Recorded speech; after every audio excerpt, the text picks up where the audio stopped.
Dans cette vidéo, je vais te montrer comment exploiter une faille de Remote File Inclusion qu'on avait découvert grâce à Nikto sur WordPress. Donc, si tu te souviens bien, on avait lancé un petit scan Nikto sur l'installation de WordPress qui était disponible sur la VM vulnérable mise à disposition par WASP. Et en fait, on avait découvert qu'il y avait une vulnérabilité de Remote File Inclusion. C'est-à-dire que le contenu de cette URL, ce document texte, était exécuté par l'application WordPress qui était installée sur Apache. Donc je vais t'expliquer comment exploiter cette vulnérabilité. Donc si tu te souviens bien, le lien vulnérable c'était ça. Et en fait, le contenu de ce fichier, qui est ici, avait été exécuté sur le serveur web. Donc nous, ce qu'on va faire, c'est au lieu de mettre un code PHP qui est assez bénin, qui affiche simplement les informations de PHP, nous, ce qu'on veut, c'est créer un document TXT qu'on va publier sur Internet qui contiendra un shell PHP. Donc un shell PHP, c'est ça, par exemple. C'est quelque chose qui va s'exécuter sur le serveur web et qui va contacter notre Kali Linux pour qu'on puisse prendre le contrôle du serveur qui héberge le site internet WordPress. Donc comment on fait ça? Donc la première étape, c'est de créer, donc de reprendre ce fichier-là. Et là, sur ce fichier-là, on va mettre l'adresse IP de notre Kali Linux et le port sur lequel on écoutera pour recevoir le shell. Donc déjà, je vais te montrer une commande qui te permet de récupérer un shell.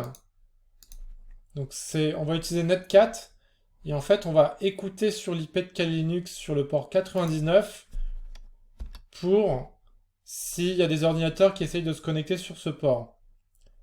Et là en fait sur le code source de ce shell, on mettra l'IP de notre Kali Linux et le port sur lequel on écoute avec netcat qui est ici. Donc l'idée c'est que on va créer un répertoire web server et dedans on va créer un fichier qui s'appelle par exemple php.txt. Et dedans en fait, on va simplement coller le contenu de ce shell qui est disponible à cette adresse, je te le mettrai dans le lien du cours, et on va changer ça avec l'IP de notre Kali Linux et le port sur lequel on écoute. Donc c'est exactement ce que j'ai fait ici.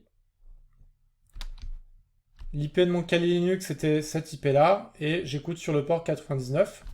Donc on sauvegarde. Une fois que c'est sauvegardé, en fait tu vas créer un petit serveur web avec Python qui est dans le même répertoire que là où on a enregistré notre PHP. Et là on va dire, on va faire en sorte que le contenu de ce répertoire soit publié sur internet sur le port 88 de notre instance de Kali Linux. Donc on lance ça.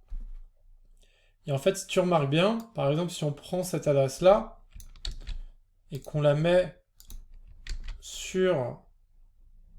Excuse-moi. Si on prend cette adresse-là, copier, et là qu'on met l'adresse IP de notre Kali Linux, en fait on va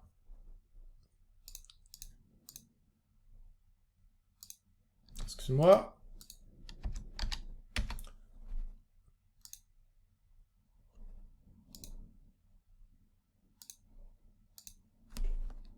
on va relancer ça, excuse-moi. Donc si on va dessus, on va voir le contenu du répertoire et notamment le fichier PHP qu'on a ici.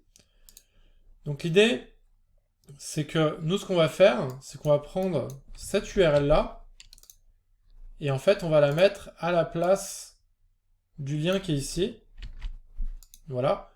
Donc en fait, qu'est-ce que ça va faire? C'est que ça va simplement exécuter le contenu de ce fichier là et ce fichier là dit simplement qu'il faut contacter cette IP là, donc qui est notre Kali Linux sur le port 99 pour qu'on puisse prendre le contrôle de cet ordinateur. Donc quand on va rentrer ça, Là, vous voyez que ça travaille, mais en fait, par derrière, ça veut dire que notre netcat a récupéré une commande. Par exemple, si on fait un who-am-I, on voit que on a usurpé, entre guillemets, l'identité, le compte du serveur Apache qui fait tourner WordPress. Donc là, on peut faire des commandes, on peut faire ls, et tu peux circuler dans les différents répertoires. Donc là, tu as hacké le serveur web en utilisant une remote file inclusion. Donc là, on va aller dans le répertoire OWASP PBWA et tu listes les choses. Donc là, tu peux accéder au contenu du serveur. Donc, je le répète, on avait notre WordPress, on a lancé un scan avec Nikto qui nous a permis de repérer une vulnérabilité de Remote File Inclusion. On voyait que le contenu de cette URL était exécuté. Donc, qu'est-ce qu'on a fait? On a créé un répertoire sur notre desktop qui s'appelait Web Server. Dedans, on y a mis notre web shell. Et on a dit à notre web shell de contacter cette IP-là sur le port 99. Et c'est ce qu'on a fait en fait avec Netcat.